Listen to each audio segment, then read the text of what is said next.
Hola, muy buenos días. Bienvenidos a la sesión general del mes de mayo. Bueno, vamos a comenzar.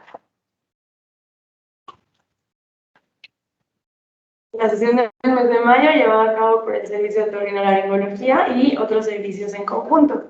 Voy a presentar a los ponentes. Como R3 de Otorrinolaringología está la doctora Karina Patiño Suárez. Como R2, la doctora María del Carmen Manzanares Villasana. Y como R1, que soy yo, la doctora Valeria Torres Alvarado. Del servicio de imagenología, R3, la doctora Evelyn Nazaria.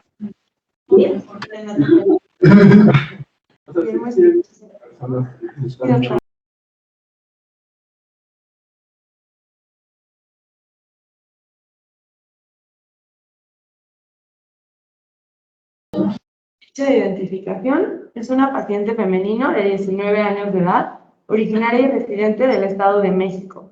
Estado civil, soltera. Cuenta con estudios de preparatoria y como religión católica. Sus antecedentes heredofamiliares: un padre con diagnóstico de asma, abuela y tía paterna con diagnóstico de diabetes tipo 2, abuelos maternos con diagnóstico de hipertensión arterial sistémica. Como antecedentes personales no patológicos, habita en casa prestada con todos los servicios intradomiciliarios, convive con 3 personas en 4 habitaciones, convive también con 2 perros, tiene adecuados hábitos higiénico-dietéticos, su esquema de vacunación completo, desconoce su grupo sanguíneo y niega alcoholismo, tabaquismo, toxicomanías, tatuajes y perforaciones, así como con B negativo. Como antecedentes personales patológicos, ella refiere enfermedades exantemáticas, varicela en la infancia, resueltas sin complicaciones, crónico-degenerativos, diabetes tipo 1, diagnosticada en 2017, tratada con insulina Lispro, 20 unidades por la mañana y 22 por la noche. Y hospitalizaciones en 2017 por un episodio de cetoacidosis diabética y en 2021 también por un episodio de cetoacidosis diabética. Resto de interrogatorio negado. Como padecimiento actual, comienza el 31 de enero del 2021 con dolor en región facial, obstrucción nasal bilateral, cambios de coloración en columela y aumento de volumen en la derecha, por lo que acude a médico donde recibe antibióticos sin especificidad y sin presentar mejoría alguna. El 4 de febrero del 2021 refiere exacerbación con aumento de volumen periorbitario derecho, limitación para la movilidad ocular y psicocerebral, así como presentando visión borrosa e hipoestesia en región facial derecha, por lo que acude al servicio de urgencias de este hospital. A la exploración física, paciente con signos vitales dentro del rango de normalidad, se encontraba alerta, orientada, cooperadora. La cara se encontraba con asimetría facial a expensas de aumento de volumen en región periorbitario derecho. La pirámide nasal estaba central, con coloración hipocrómica a nivel del ala nasal derecha y coloración hipercrómica en columnela. La movilidad y sensibilidad facial se encontraban conservadas. En cuanto a los movimientos oculares, el ojo izquierdo se encontraba con movimientos conservados y el ojo derecho presentaba limitación a la abducción y supraducción, con ausencia de reflejo fotomotor. A la otoscopía bilateral están los pabellones auriculares con adecuada implantación, conductos auditivos externos permeables, membranas timpánicas íntegras con relaciones anatómicas conservadas.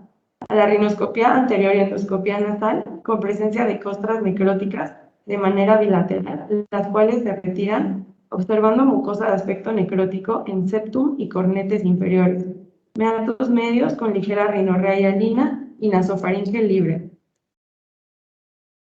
Cavidad oral con mucosa semihidratada, procesos alveolares sin alteraciones, lengua con movimientos sin alteraciones, paladar duro con mucosa pálida y paladar blando sin alteraciones, orofaringe con amígdalas grado 1 sin datos de infección, con descarga posterior, con presencia de reflejo nauseoso, cuello sin masas o adenomegalias palpables, resto de exploración otorrinolaringológica sin alteraciones. Y al momento de urgencia se le solicitaron laboratorios con nuestros resultados. Ella presentaba una leucocitosis a expensas de neutrófilos, también anemia y una glucosa de 303. con elevación también de la PCR. Y en cuanto a la gastometría venosa que se le solicitó, se puede encontrar una cetoacidosis severa con un INVAC elevado, lo que nos traduce una cetoacidosis de... Hola, muy buenos días. Bueno, vamos a comenzar con el abordaje. De primera instancia, tenemos las fotos clínicas de la paciente, donde pues, podemos observar que hay cambios de coloración importante a nivel del ala lateral nasal derecha y también cambios en la columela de aspecto necrótico, además de pues, un importante edema de mi cara derecha, que se acentúa un poco más en la región prioritaria de este lado. Tenemos también, además, las fotos laterales de la paciente, donde se evidencia de manera más significativa el cambio de coloración del lado derecho a comparación del izquierdo, y también el edema prioritario, que es bastante significativo del derecho. Bueno, por parte de nosotros, la paciente llegó de primera instancia al servicio de urgencias y posteriormente nos realizaron una interconsulta para valorarla. Dentro de las primeras cosas que nosotros realizamos, además de explorar a la paciente, de verla físicamente, pues fue también realizar una endoscopía. Algo que nos llamó pues, bastante la atención en la endoscopía fueron pues, cambios importantes de coloración con costras necróticas en la fosa nasal. Y pues posterior a esto, pues nosotros nos guiamos por una patología por la cual tuvimos que realizar de esta fosa nasal, realizamos una biopsia del cornete medio para poder mandarlo a realizar una biopsia. Bueno, de la biopsia sacamos una impronta, la cual se mandó de manera inmediata al servicio de microbiología, y pues en el servicio de microbiología nos reportaron la siguiente imagen. En esta imagen podemos observar que tenemos unas quifas que no están septadas y que tienen ángulo de 90 grados. Eso ya nos fue demasiado sugestivo de una patología que en un momento vamos a decir, y bueno, vamos a preguntar unos diagnósticos, ¿vale? Entonces, hasta aquí ustedes, nosotros tenemos esta parte hasta aquí de la exploración, pero ¿alguien exploraría algo? ¿Les gustaría ver algo además de la endoscopia nasal? Bueno, nosotros interconsultamos al servicio de oftalmología porque como se mencionó en la historia, incapacidad para movilidad de los músculos oculares, además pues del edema, ella refería que tenía disminución de la agudeza visual. Entonces solicitamos una interconsulta por el servicio de oftalmología, donde ellos llegaron a la conclusión de una oclusión de la arteria central de la retina, de parte del ojo derecho, y el ojo izquierdo se encontraba normalmente pues, sin alteraciones hasta ese momento. Dentro de los estudios que solicitamos en primera instancia, pues fue una tomografía contrastada de cráneo. Lamentablemente en ese momento no contamos con ese recurso en el hospital. Entonces solicitamos una resonancia por la gravedad del cuadro clínico, y a continuación nuestra compañera Evelyn del servicio de imagenología nos va a describir la resonancia magnética que se... Bueno, muy buenos días. Por parte del servicio de radiología, se le solicitó una resonancia magnética el día del ingreso de la paciente, que fue el 4 de febrero. No se pudo realizar la tomografía porque en ese momento, pues lastimosamente, el tomógrafo estaba fuera de servicio, y debido al cuadro clínico urgente de la paciente, se decidió realizar la resonancia magnética del cerebro contrastado. Aquí tenemos 3 imágenes de resonancia magnética en adquisición axial ponderadas en STIR, donde vemos cómo hay un aumento en el espesor de los tejidos blandos periorbitarios del lado derecho, asociado a un aumento de intensidad de señal de forma bilateral, siempre predominantemente del lado derecho, que se extiende hacia los tejidos blandos de la región maxilar y mandibular de forma bilateral. Hay actos que sugieren una celulitis periorbitaria derecha de región maxilar y mandibular bilateral. También podemos ver en la primera imagen cómo hay un aumento en la intensidad de señal de la garza intraconal derecha, asociado a un engrosamiento e hiperintensidad de la vaina que recubre el nervio óptico ipsilateral. Y en esta transición coronal, pues vemos estos hallazgos más evidentes, ese engrosamiento, esta hiperintensidad de la vaina que recubre el nervio óptico derecho, en relación con el contralateral, donde no se identifican estos hallazgos. Pues esto secundario a los cambios inflamatorios de la grasa intracornal derecha, que se extiende y compromete la vaina que recubre el nervio óptico derecho. En estas otras secuencias, siempre ponderadas en STIR, podemos ver cómo hay una reacción mucoperióstica a nivel del seno frontal derecho, de las vías hemorroidales anteriores y posteriores, que se extiende hacia los anteojos maxilares de forma bilateral.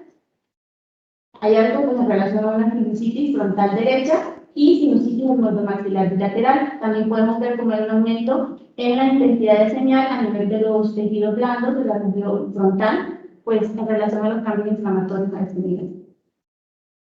En estas otras secuencias, siempre ponderadas en STIR, pues vemos cómo se pueden identificar de forma más como llamativa estos cambios inflamatorios dados por este aumento en la intensidad de señal a nivel de los tejidos blandos periorbitarios de forma bilateral. También vemos cómo hay un aumento en la intensidad de señal de la mucosa que recubre la cavidad nasal y engrosamiento e hiperintensidad de la mucosa que recubre el cornete medio y cornete inferior del lado derecho.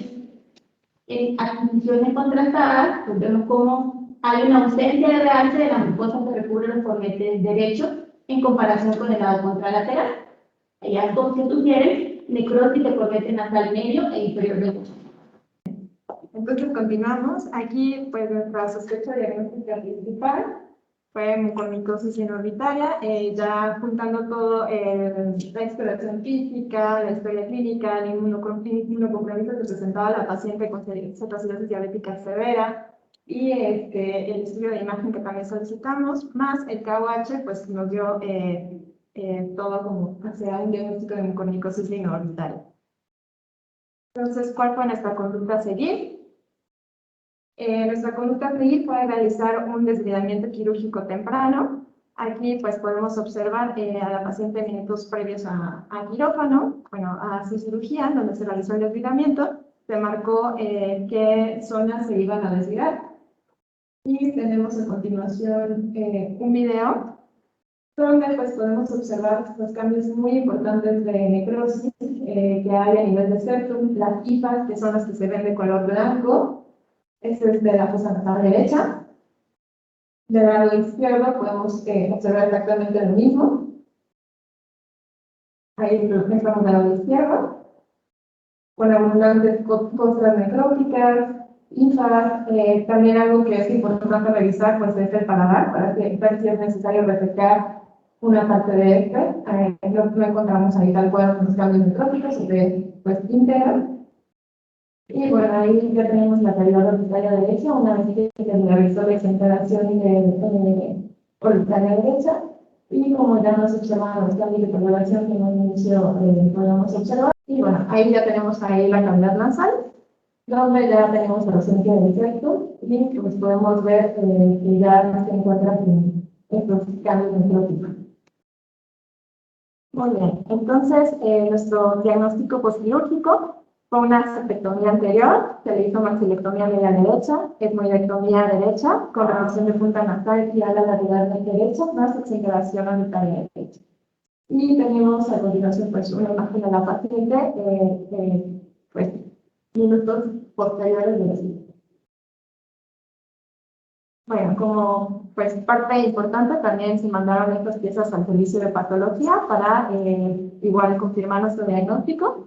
Y a continuación, nuestro compañero Guillermo nos va a hablar sobre lo que encontraron ellos en la patología. Muy buenos días, por parte de la División de Anatomía Patológica y a cargo del doctor Germán Vecinos Carrera, les mostraré los hallazgos para esta sección general.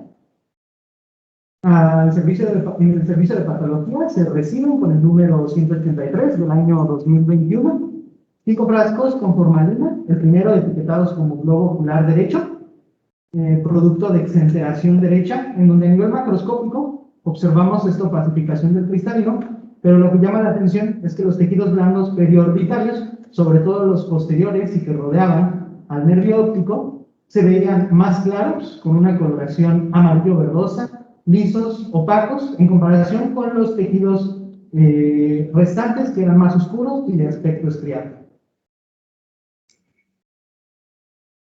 También a los cortes axiales del globo ocular, divididos en polo superior y polo inferior, En el polo superior, de igual manera, los tejidos blandos periorbitales que rodeaban a este, que es el nervio óptico, se observaban de las mismas características, más claros, amarillos, y el resto de los tejidos se observaban más oscuros, de igual manera, de aspecto estriado. A los cortes histológicos teñidos con hematoxilina y eosina, esto pertenece a lo que es borde quirúrgico de nervio óptico. En los tejidos que se encontraban a su alrededor se podrían apreciar estos pequeños trombos en vasos de pequeño calibre, que a un mayor acercamiento, pues podríamos distinguir estos microorganismos, los cuales tenían una anchura variable, que no se encontraban septados.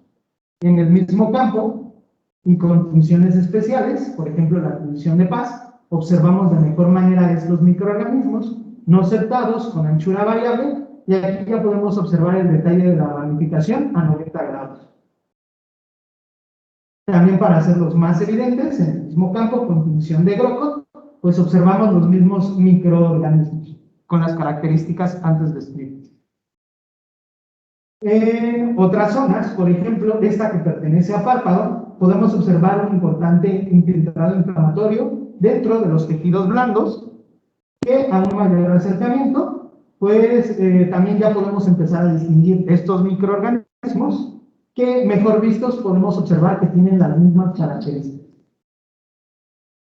Realzados con la función de Grocott, podemos observar de igual manera que tienen anchura variable, no septados y que ramifican a 90 grados.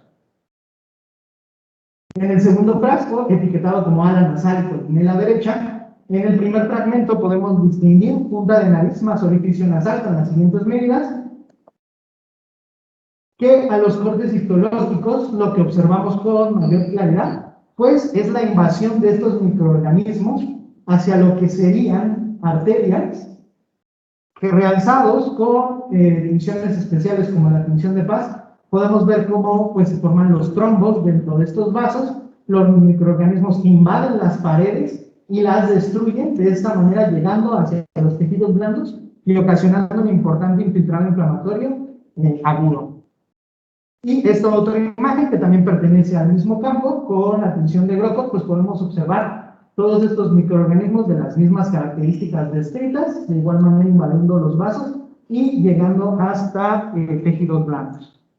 En los restantes frascos, etiquetados como corneta inferior, lámina papirácea y septum, observamos los mismos cambios en diferentes campos, estos microorganismos de las mismas características, aquí en adyacencia al músculo estriado, en esta otra acompañado con un importante infiltrado inflamatorio, y en esta otra inclusive adyacente hacia cartílago. El diagnóstico fue producto de exanteración orbitaria derecha, mucormicosis antiinvasiva con evidencia de lesión en borde quirúrgico de los tejidos blandos que rodean al nervio óptico, capilares, vasos venosos de pequeño calibre, tejidos blandos del párpado superior, párpado inferior, con neurotropismo, tromboémbolos fúngicos multifocales en vasos capilares con necrosis coagulativa del tejido adiposo y fibras del músculo extraocular, opacificación del cristalino y la keratitis focal. En las siguientes, referido como ala nasal y columnela, mucormicosis antiinvasiva, con tromboémbolos fúngicos y necrosis coagulativa de tejidos blandos, evidencia de lesión en borde y lecho quirúrgico, y referido como cornete inferior y septum, mucormicosis antiinvasiva con necrosis coagulativa de los tejidos blandos y glándulas submucosas, lámina papirácea, mucormicosis antiinvasiva con necrosis focal en el estroma submucoso. En una biopsia subsecuente, con el número 290 del año 2021, se recibieron 3 frascos. De importancia el tercero, etiquetado como biopsia de pecho nasal. El diagnóstico fue diminutos fragmentos de tejido necrótico con inflamación aguda abscedada y escasos microorganismos fúngicos compatibles con mucor STP. Aquí tenemos una imagen donde podemos ver el infiltrado inflamatorio y estas pequeñas hipas que son distinguibles y que, realizando tinciones especiales, se hacen más evidentes de las mismas características. Continuamos con la sesión. Bueno, entonces dentro del manejo que llevamos a cabo, pues es importante mencionar que es un manejo multidisciplinario. Además de realizar el desligamiento quirúrgico temprano, pues también se inició el tratamiento con anfotericina B. Es importante también mencionar que el control metabólico es un pilar también dentro del manejo de este tipo de pacientes. y también pues tuvo diversas valoraciones por diversos servicios, dentro de los cuales pues fue terapia intensiva, oftalmo, psiquiatría, medicina interna, infectología y dermatología. Posteriormente de haber realizado el procedimiento quirúrgico, la paciente se mantuvo con intubación orotraqueal para protección de la vía aérea y por dicho motivo pues estuvo ingresada en el servicio de terapia intensiva. Ahí pues estuvo recibiendo nutrición parenteral y se mantuvo sin apoyo vasopresor. Días después también presentó, dentro de importancia, pues también presentó un descenso de la hemoglobina de 4.6. Por algún momento se pensó que también tenía un sangrado de tubo digestivo, pero se descartó. Fue secundario más que nada como a las curaciones. Y el 16 de febrero se realizó la extubación exitosa por parte del servicio de terapia intensiva y la dieron de egreso de ese servicio.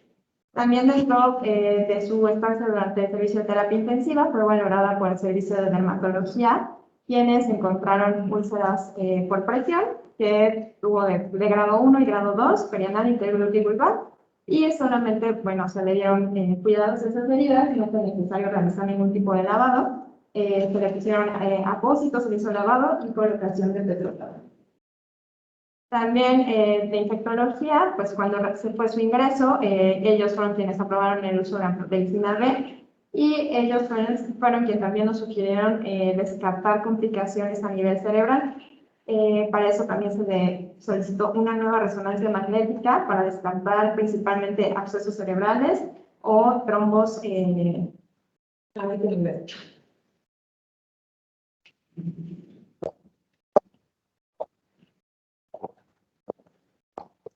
11 días después de que se le realizó el procedimiento quirúrgico a la paciente, se le solicitó una nueva resonancia magnética del cerebro contrastada, y pues en estas 3 imágenes ponderadas en STIR podemos ver muy evidente los cambios quirúrgicos a nivel de la órbita derecha, donde hay una ausencia del globo ocular, de los músculos oculares.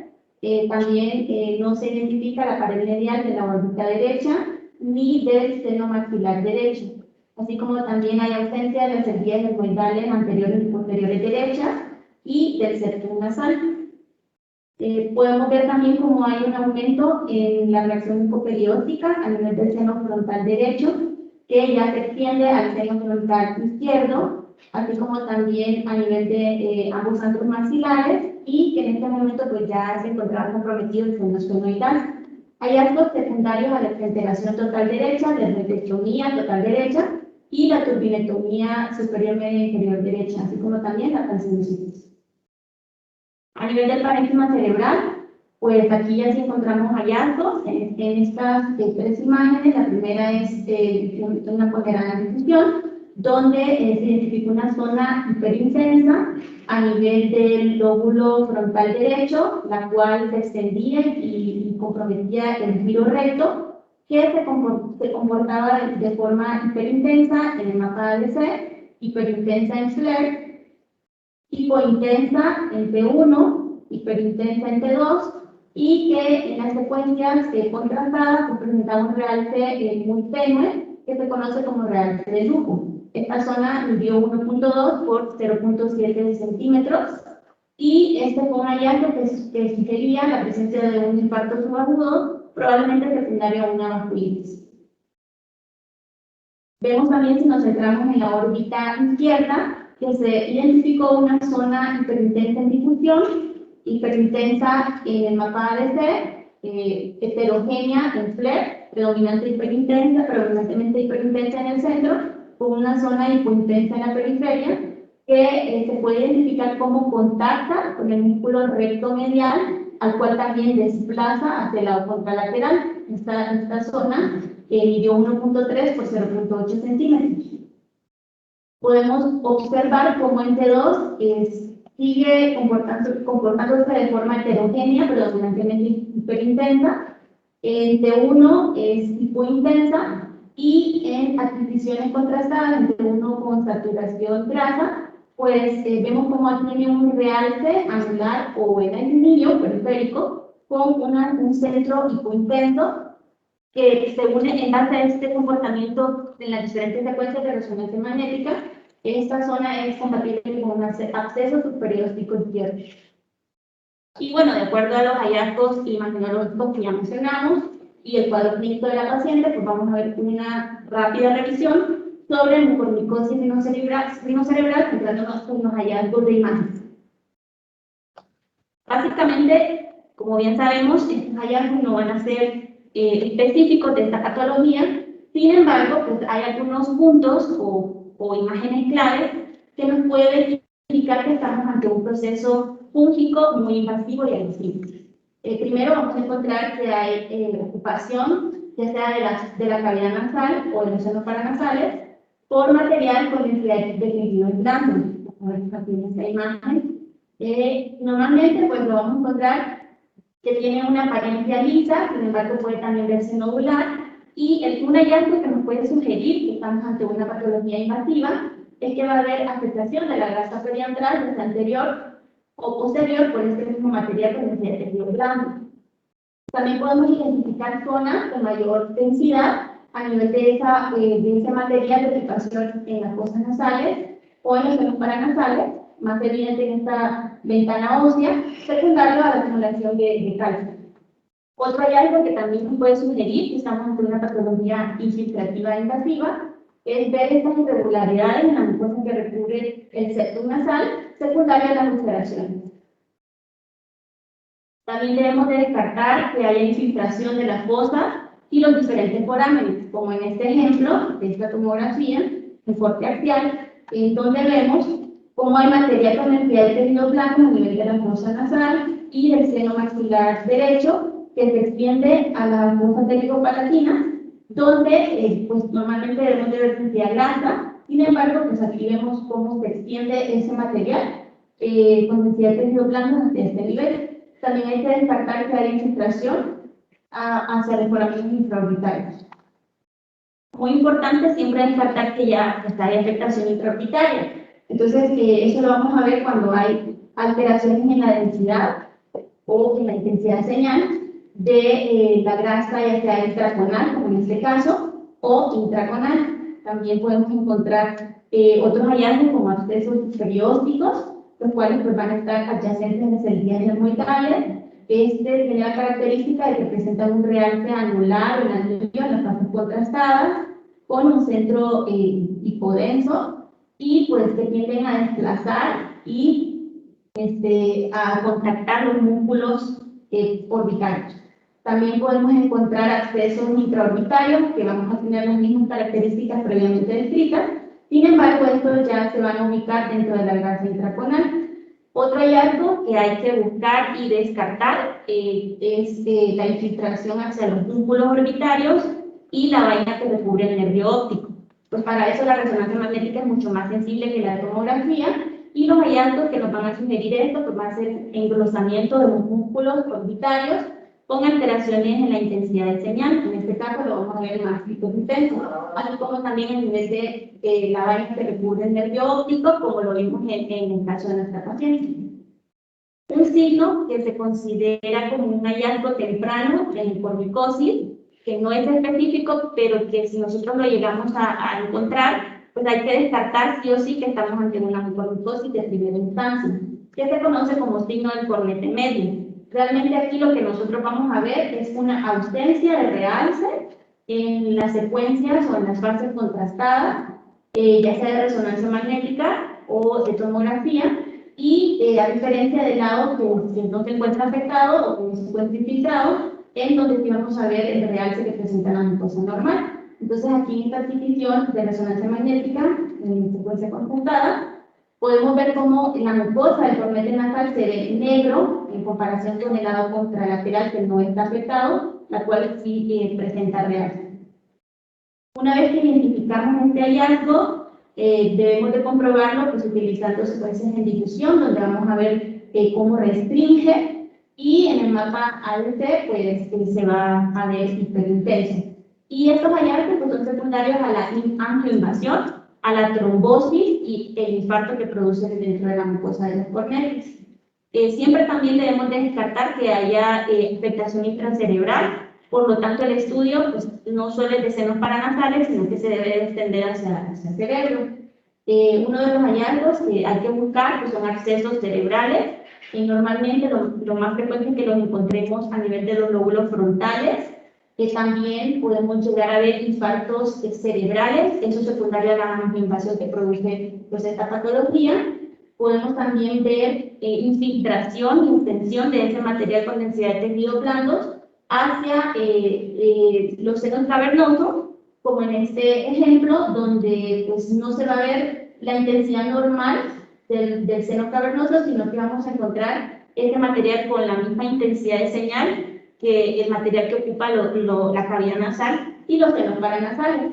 Otro hallazgo puede ser también la trombosis a nivel del seno cavernoso, que lo que vamos a encontrar es una ausencia de realce, a diferencia del lado que no se encuentra trombosado.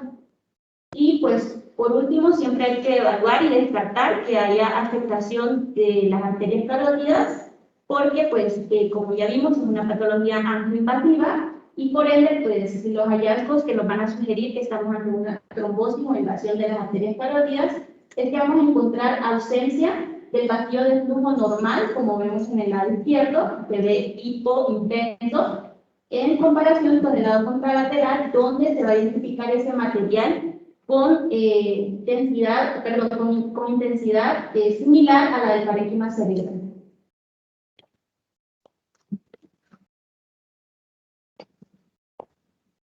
Dentro de las especialidades que también interconsultamos y que es de suma importancia en esta patología, pues también este servicio de psiquiatría, quienes evaluaron a nuestra paciente y afortunadamente nuestra paciente tenía muy buena red de apoyo y fue vista por psiquiatría durante varias ocasiones para el seguimiento del afrontamiento de la patología.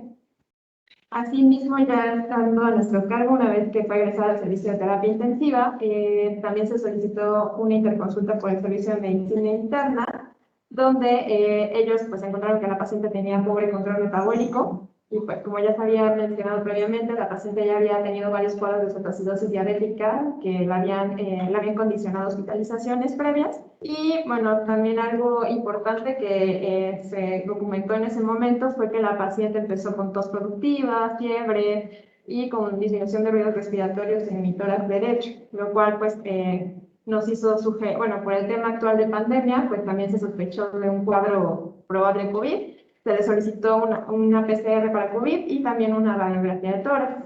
Asimismo, también por la administración de anfotericina B, la paciente presentó diferentes desequilibrios hidroelectrolíticos que igual fueron manejados por el Servicio de Medicina Interna y le realizaron pues, diversas reposiciones. Aquí tenemos pues, la radiografía de tórax que se le realizó, donde se ve una radiopacidad en el tórax derecho. Y también se le realizó la prueba PCR COVID, la cual resultó negativa. Asimismo, se interconsultó el servicio de cirugía de tórax, que pues por la imagen previa, en la radiografía de tórax, le colocaron una sonda endopleural derecha y se mantuvo con ella desde el día 19 de febrero hasta el 27. Y pues como fueron disminuyendo los gastos, se le hizo una radiografía de control, se le retiraron las sondas y no hubo mayor problema. Por parte del servicio de oftalmología también tuvo seguimiento. La paciente en algún momento refirió que tenía un poquito de disminución de agudeza visual del lado izquierdo y bueno, eso fue pues, motivo de valoración por el servicio de oftalmología, quienes indicaron que esta baja visual era secundaria a picos de hiperglucemia.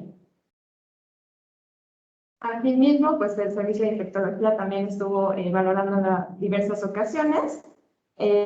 Sugirió pues una toma de cultivos y biopsia, ya que habíamos tenido pues prácticamente un mes con curaciones con ella, que era cada 8 horas con desviación del tejido aparentemente necrótico.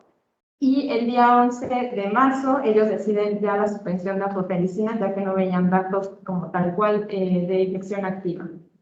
Entonces nosotros tomamos una biopsia y cultivo de diversas partes de la paciente y las mandamos a valorar por el servicio de patología para su revisión.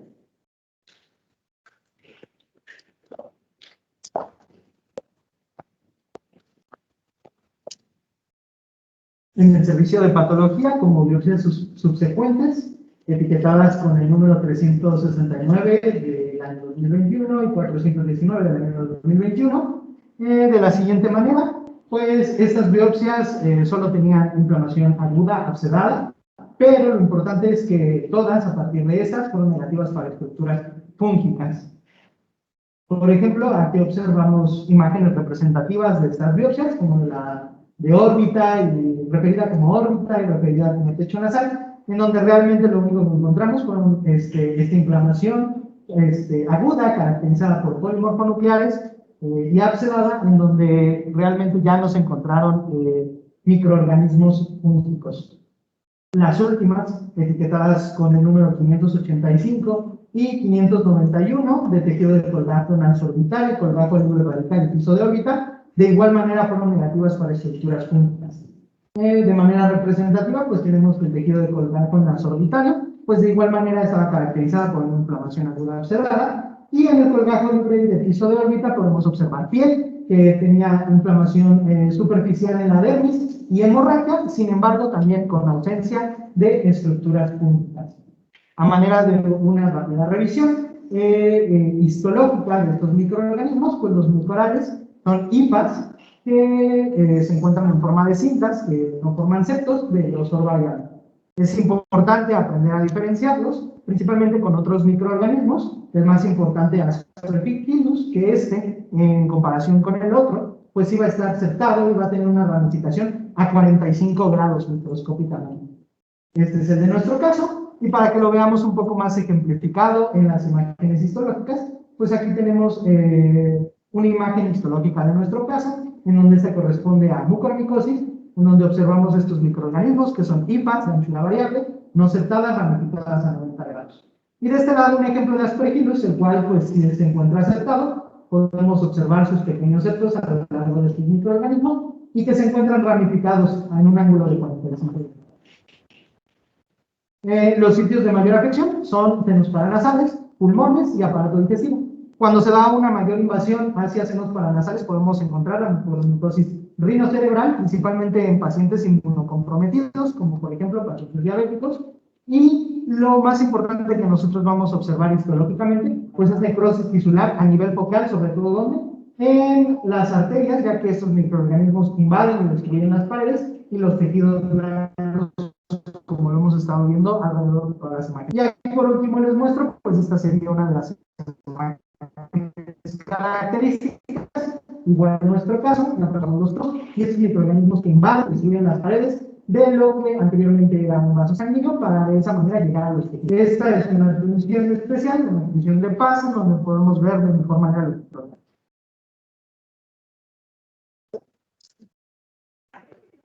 Bueno, entonces, como pueden observar, esta patología pues tiene un manejo multidisciplinario, y ya una vez que tuvimos estas biopsias negativas para mucor, lo siguiente fue interconsultar al servicio de cirugía plástica para realizar una evaluación para la reconstrucción de esta patología. Y bueno, a continuación el servicio de oftalmología nos va a dar una pequeña revisión.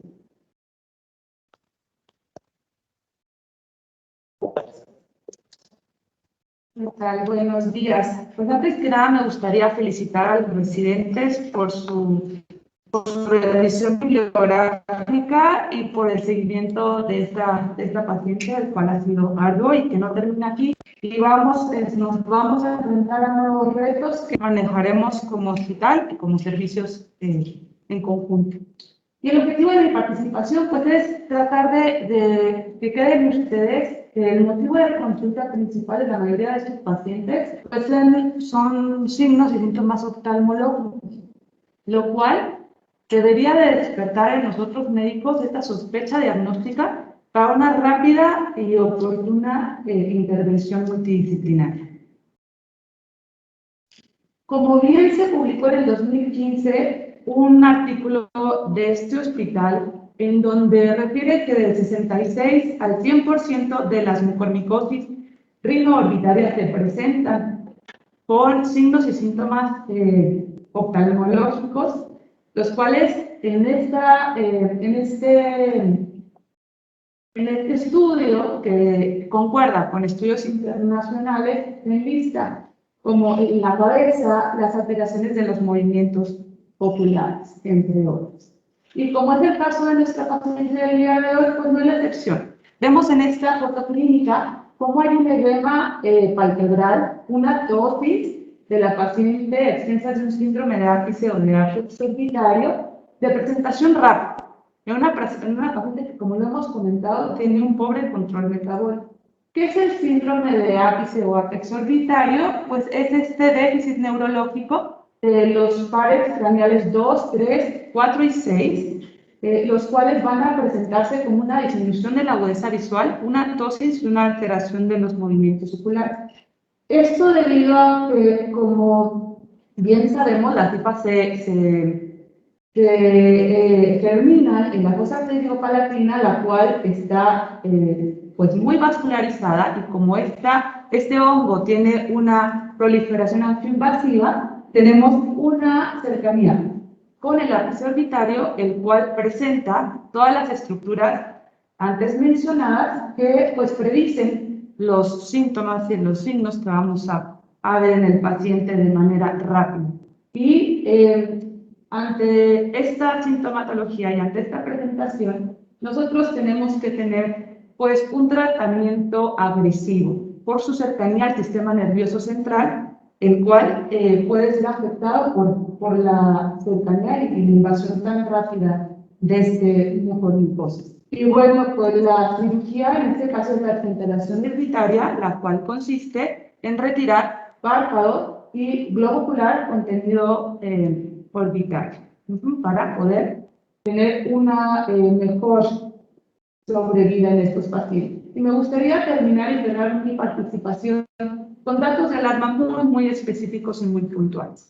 Ante la presentación oftalmológica de baja visual, tosis, alteración de movimientos oculares, con quemosis, hipoestesias, en pacientes inmunocomprometidos y en nuestro medio principalmente pacientes con diabetes mellitus de mal control, debemos de tener esta sospecha diagnóstica, revisar su paladar y siempre hacer, ante la más mínima sospecha, una interconsulta con el servicio de otorrinolaringología para poder visualizar de manera endoscópica si hay alguna lesión en cavidad nasal y asimismo poder realizar la intervención correspondiente.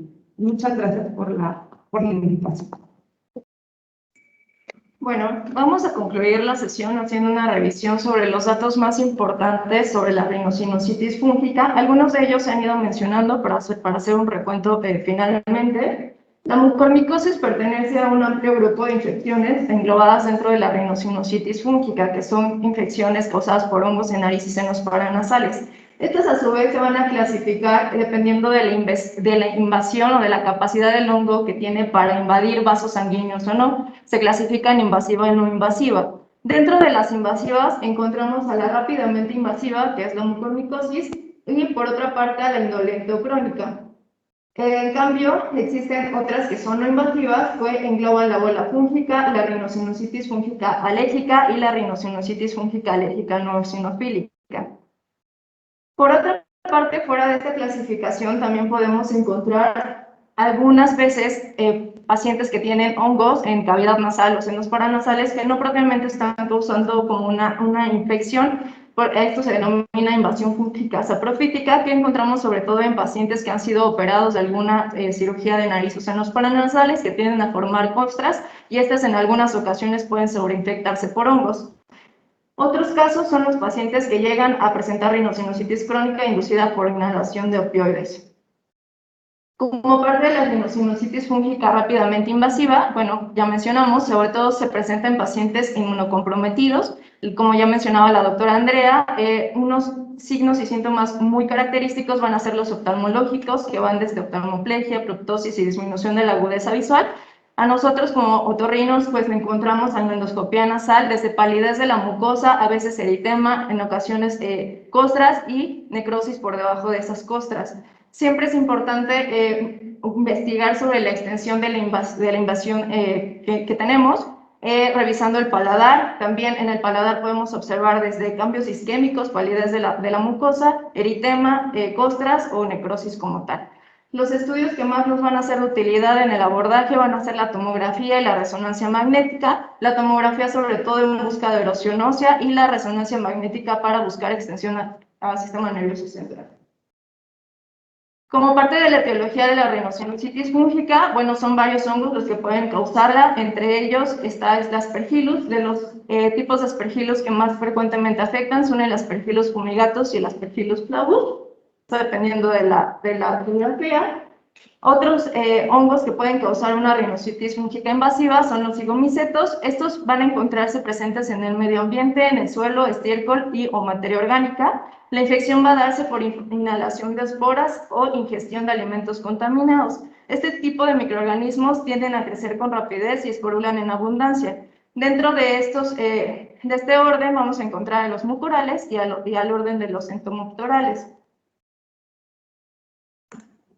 En cuanto a los entomoptorales, estos microorganismos van a causar infección, sobre todo por mordedura de insectos o contaminación de la herida, y bueno, pueden causar infección a nivel rinofacial o a nivel de tejido subcutáneo o intestinal. En cuanto al otro agente etiológico, que va a ser del orden de los mucorales, bueno, como os comentaba, tienden a causar invasión vascular obliterante de tipo isquémica, lo cual nos va a dar clínicamente anestesia o sensación de hipoestesia en la mucosa nasal o tercio medio facial.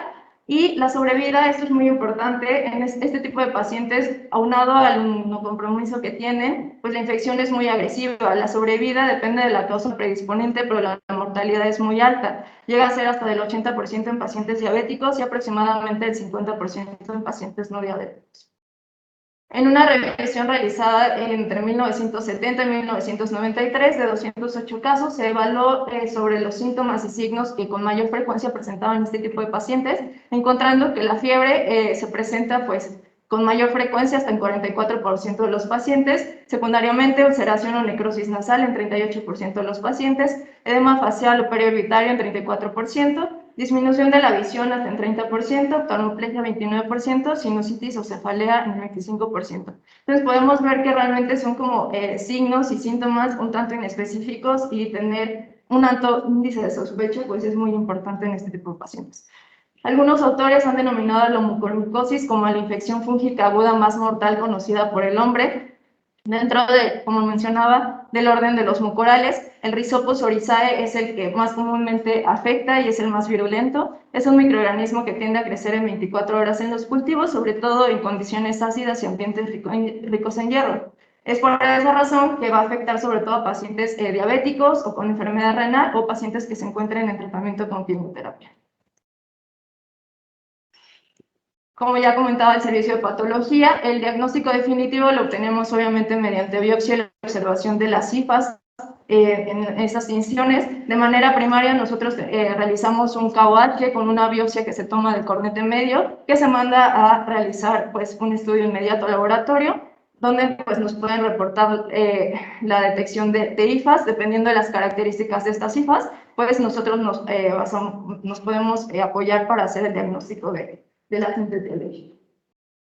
Como parte del tratamiento antibiótico, la anfotericina B es el más ampliamente recomendado en dosis de 0.25 a 1.5 miligramos kilo día. En este tipo de pacientes, al igual, es muy importante vigilar la función renal y la función hepática, ya que es un medicamento ampliamente necrotóxico. Entonces, en primer mundo se recomienda, sobre todo utilizar, se tiene al alcance la anfotericina B liposomal, que tiende a ser menos nefrotóxica, pero bueno, es a veces más cara y más difícil de conseguir. En algunos pacientes que tengan intolerancia a la anfotericina B, se puede utilizar como terapia de salvamento posaconazol o isavuconazol. Para los pacientes que la infección es causada por el agente de Aspergillus, sobre todo el tratamiento va a ser basado en voriconazol o isavuconazol.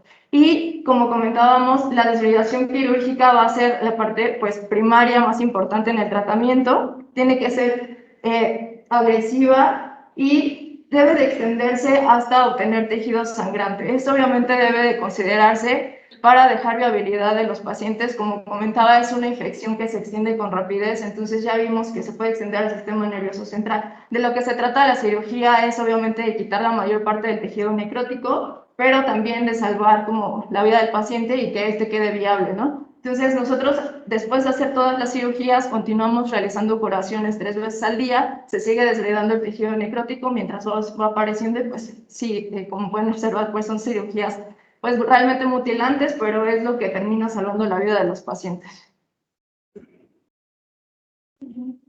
Pues a continuación el doctor José Antonio Talayero para concluir esta sesión. Hola, buenos días.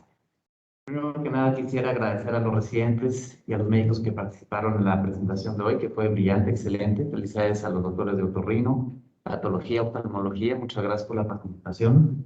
También al doctor Cruz por su capacidad de organizar esta sesión, la cual creo que salió muy bien y fue de sumo interés. Me gustaría nada más añadir algunos puntos relevantes como conclusión que son básicos cuando vemos este tipo de pacientes. La mucormicosis rino-órbito-cerebral no es una patología infrecuente. Nos llegarán más o menos de 2 a 6 pacientes cada año a este hospital, por lo cual es sumamente relevante por el tiempo de estancia interhospitalaria, el consumo de medicamentos y también el involucro de todos los servicios que tratan este tipo de gente. Hay 3 factores fundamentales que hacen que tengamos un mejor o peor pronóstico de supervivencia. Primero que nada, tiene que ver mucho con la enfermedad de base del paciente. Siempre tenemos un mayor riesgo en pacientes inmunosuprimidos, y dentro de ellos, a los que peor les va o los que peor pronóstico tienen son los que tienen leucemia o los que han recibido un trasplante renal, a seguir a comparación de los diabéticos. En segundo punto, algo muy importante es el tiempo de instauración de tratamiento. Aquellos pacientes que reciben tratamiento efectivo en la primera semana después de la aparición de los síntomas tienen una mucho mejor supervivencia. Indudablemente, la introducción de la angiotensina B en el tratamiento ha sido radical para mejorar el pronóstico. Antes de no tener este medicamento, se estimaba una supervivencia del 0 a 6% de los pacientes. Y ahora, gracias a la angiotensina B, estimamos un pronóstico, una supervivencia de hasta el 85% en el mejor de los casos. Y en el tercer punto, siempre la invasión cerebral o el hecho de que haya isquemia cerebral ensombrece mucho el pronóstico, habiendo una sobrevida de tan solo 19%. De ahí que al actuar rápido, un alto índice de sospecha y un tratamiento efectivo sean fundamental, y no solamente por un servicio. Aquí no se trata de protagonismo ni mucho menos. El manejo multidisciplinario es fundamental. Entonces, la intervención oportuna de otorrino, oftalmología, patología, dermatología, cirugía plástica, psiquiatría, entre otros, es tan importante para el manejo de estos pacientes. Les agradezco la atención y le voy a dar la palabra al doctor Prado, que nos va a decir algunas palabras él estando en línea. Muchas gracias. Buenos días. Muchas gracias. ¿Se escucha? Sí,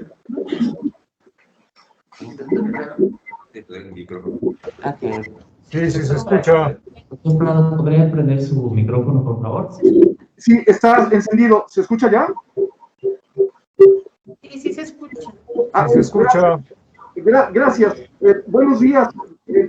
Primero que nada, también me uno a la felicitación de todo el equipo del GEA, al grupo de otorrino y los demás servicios participantes, como ya se mencionó, es fundamental para la atención de pacientes.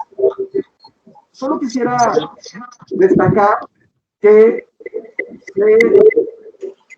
han también realizado avances en relación a su fisiopatología. Se han descrito proteínas homólogas de cubierta que se han denominado CTH, una superficie específica sobre la lesión a receptores de células endoteliales. Y como ya se mencionó, la principal causa de la progresión rápida de esta enfermedad a los tejidos es justamente esta invasión vascular. Esto es relevante que se están desarrollando anticuerpos monoclonales que también en un futuro van a ser muy importantes en el tratamiento de esta enfermedad. Si podemos limitar esta antiinvasión, seguramente la extensión y la necesidad de realizar cirugías mutilantes pues va a ser menor. También quisiera mencionar que la reconstrucción de estos tejidos y la reincorporación a la vida laboral de estos pacientes o su vida cotidiana es muy importante. Por eso es muy importante el seguimiento también multidisciplinario de estos pacientes y, por supuesto, señalar que el control de la enfermedad subyacente es lo que determina la supervivencia a largo plazo. Muchas gracias.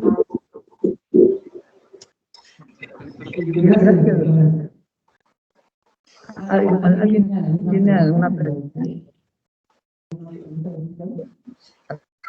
No sé si doctora Andrea, estoy pregunta porque durante su participación comentaba la combinación de un paciente inmunodeprimido, como es el caso del diabético y la disminución de la agudeza visual. ¿Cómo debo de interpretar esa parte de la disminución de agudeza visual?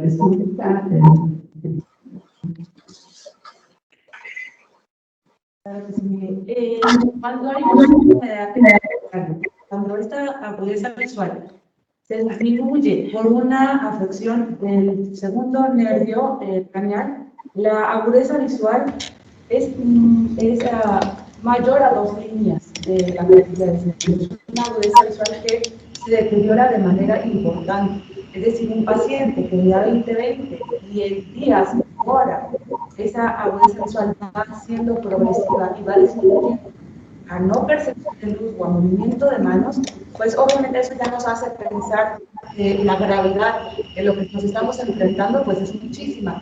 Al contrario, cuando un paciente tiene un mal control en su seria y tenemos un cambio de oscularidad dentro de la ocular, pues son agudezas visuales que pueden llegar a disminuir, pero muy poco y son fluctuantes por lo general, ¿okay? Entonces no son agudezas visuales que sean súbitamente agresivas ni que sean permanentes, no fluctúan en un campo de 1 o 2 milímetros. Esa es la diferencia. Y pues que no se acompaña con las otras afecciones de los ojos, no esas alteraciones en los movimientos. ¿Alguien tiene alguna pregunta? Si no, pues también yo quiero presentar un grupo de doctores. Muchas gracias, doctoras, patología, la Secretaría de Intervención. Doctora, muchas gracias por estar. Y bueno, pues les damos las gracias y nos vemos para el próximo mes. Gracias.